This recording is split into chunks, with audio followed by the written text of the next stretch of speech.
সুপ্রিয় দর্শক মণ্ডলী, খুবই গুরুত্বপূর্ণ একটি তথ্য নিয়ে আবার হাজির হয়েছি আপনাদের মাঝে। আমাদের সাধারণ শাখার যে ইএফটি সাধারণ স্কুল কলেজের সাধারণ শাখার যে ইএফটি সেই সংক্রান্ত একটি তথ্য সংশোধনী নির্দেশনা জারি হয়েছে। তো সে বিষয়ে কিছু গুরুত্বপূর্ণ তথ্য আপনাদের সাথে শেয়ার করব। আপনারা অবশ্যই লাইভটি সম্পূর্ণ দেখবেন এবং শেয়ার করে অন্যদেরকে বিষয়টি জানতে সহায়তা করবেন।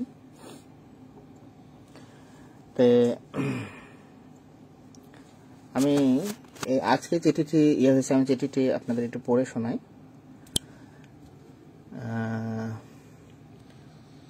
মাধ্যমিক উচ্চশিক্ষা অধিদপ্তর থেকে যে মাধ্যমিক উচ্চশিক্ষা এমপিওভুক্ত প্রতিষ্ঠানে এমপিওর অর্থ ইএফটিতে প্রেরণ সংক্রান্ত। তো আমি এই চিঠিটা পড়ে যা বুঝতে পারলাম যে প্রথম অবস্থায় যাদের কোনো সমস্যা ছিল না, এরকম 1,89,970 জন শিক্ষক কর্মচারী ডিসেম্বর মাসে এমপি অর্থ প্রদান করা হয়েছে। দ্বিতীয় পর্যায়ে যাদের এনআইডি এর নামে ডট হাইফেন কমা আক্ষরিক অমিল ছিল, আংশিক ভুল আছে, কিন্তু জন্ম তারিখ অভিন্ন ছিল, জন্ম তারিখ ভোটার আইডি কার্ডের সাথে এবং এমপিওর সাথে মিল ছিল, এরকম 1,52,220 জনের এমপিও ছাড়করণ করা হয়েছে।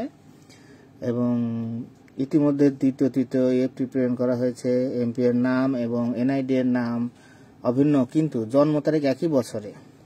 মানে এমপিও শিটেও নাম যা, এনআইডি তো নাম ঠিক আছে, কিন্তু জন্ম তারিখে একটু সমস্যা আছে, কিন্তু একই সালে, সাল চেঞ্জ হয় নাই। এমন 8,235 জন শিক্ষক কর্মচারী ডিসেম্বর মাসের এমপিওর অর্থ প্রেরণের কার্যক্রম পরীক্ষাধীন এবং 8,887 জন শিক্ষক কর্মচারী তথ্য যাচাইয়ের জন্য আইবাস প্লাস প্রেরণ করা হয়েছে। এখন সবচেয়ে গুরুত্বপূর্ণ যে বিষয়টা, আপনারা মনোযোগ দিয়ে শুনবেন এবং অবশ্যই শেয়ার করে সবাইকে জানাবেন যে সকল শিক্ষক কর্মচারী এমপিও শিটের জন্ম তারিখের সাথে এনআইডি এর জন্ম তারিখের অমিল রয়েছে অথবা ব্যাংক হিসাব নম্বর ভুল হয়েছে, তাদের ভুল সংশোধন না হওয়া পর্যন্ত এমপিওর অর্থ প্রেরণ করা সম্ভব হচ্ছে না। আবার বিষয়টা বোঝেন, যে সকল শিক্ষক কর্মচারীর এমপিও শিটের জন্ম তারিখের সাথে এনআইডি এর জন্ম তারিখ অমিল রয়েছে, জন্ম তারিখ অমিল রয়েছে, এমনকি সালও অমিল রয়েছে আর কি, যাই হোক, ব্যাংক হিসাব নম্বরের ভুল হয়েছে, অনেকে ব্যাংক হিসাব নম্বর ভুল করে দিয়েছেন, রাউটিং নম্বর ভুল করে দিয়েছেন, সেক্ষেত্রে ইএফটিতে প্রেরণ করা সম্ভব হচ্ছে না। এবং দ্বিতীয়, তৃতীয়, চতুর্থ এবং পঞ্চম লটে যে সকল শিক্ষক কর্মচারী ডিসেম্বর 24 মাসে এমপিও অর্থ প্রেরণ করা হয়েছে এবং তথ্যের ভুলের কারণে যাদের এমপিও অর্থ প্রেরণ করা সম্ভব হয়নি, তাদের নিম্নলিখিত সময়সূচি অনুযায়ী অত্র অধিদপ্তরের স্মারক নম্বর এই চিঠির বলে এমপিওর সিস্টেমে যথাযথ প্রক্রিয়া করে আবেদন করতে হবে। বিষয়টা আবার বোঝেন যে যারা দ্বিতীয় লটে টাকা পেয়েছেন, তৃতীয় লটে টাকা পেয়েছেন, চতুর্থ লটে টাকা পাবেন এবং পঞ্চম লটে যারা পাবেন এবং পঞ্চম লটে পরে যে সকল শিক্ষক কর্মচারী বেতন আর পাবেন না, তারা সকলেই তাদের অনলাইন, আমরা যেভাবে এমপিও ইএমআই সিস্টেমে আমরা ফরওয়ার্ডিং রেজুলেশন লিখে এমপিও সংশোধন করেছি, তাদেরকে সবাইকেই তাদের তথ্যগুলো সংশোধন করতে হবে।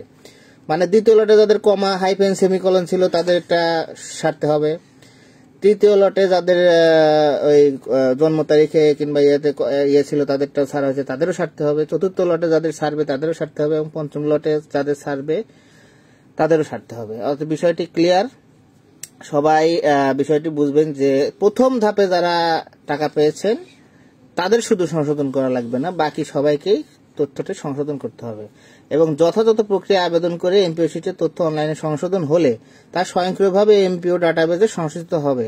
তবে এনআইডি ব্যাংকের তথ্য সংশোধনের পর পরবর্তী কার্যক্রমের জন্য এফটি মডিউলে লগ ইন করে অনলাইনে আঞ্চলিক পরিচালক কলেজের ক্ষেত্রে বা উপজেলা থানা পর্যায়ে স্কুলের ক্ষেত্রে মাধ্যমিক শিক্ষা প্রতিষ্ঠানে অভিযোগ প্রেরণ করতে হবে। মানে আবার এই এফটিতে প্রেরণ করতে হবে।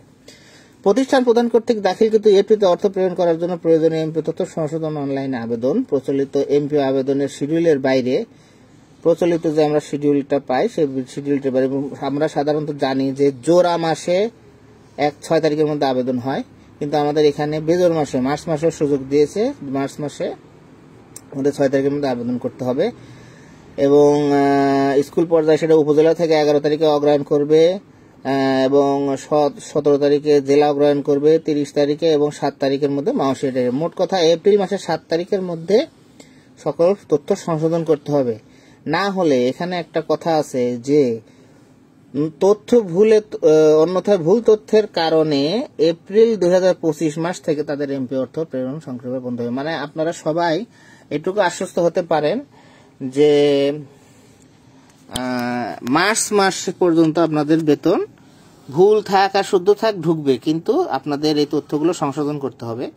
এবং কি সমস্যা আছে, কি তথ্য সমস্যা, কার কি সমস্যা আছে, এটাও আমরা আশা করা যায় যে ইএমআই সিস্টেমে আমরা সেটা পাবো এবং সেই অনুযায়ী সংশোধন করব। অতএব আমরা যারা দ্বিতীয়, তৃতীয়, চতুর্থ লটে এবং যারা পায়নি এখনো, তারা অবশ্যই পারলে নিজেরা আইডেন্টিফাই করুন সমস্যাগুলো।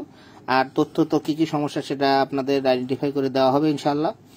তো সেই অনুযায়ী প্রস্তুতি নেওয়া শুরু করুন যে মার্চের 6 তারিখের মধ্যে আমাদের আবেদন করতে হবে। অবশ্যই সবাই লাইভটি শেয়ার করে সবাইকে তথ্যটি জানানোর জন্য সহায়তা করবেন এবং আমার ইউটিউব চ্যানেলে এটি আমি আপলোড দেবো কিছুক্ষণের মধ্যে, সেখানেও আপনারা শেয়ার করবেন এবং আপনাদের সমস্যাগুলো কমেন্টে জানাবেন। আমার যতটুকু জানা আছে আমি সেই অনুযায়ী আপনাদের সমাধান দেওয়ার চেষ্টা করব। তো ধন্যবাদ সবাইকে, ভালো থাকবেন সবাই, আল্লাহ হাফেজ।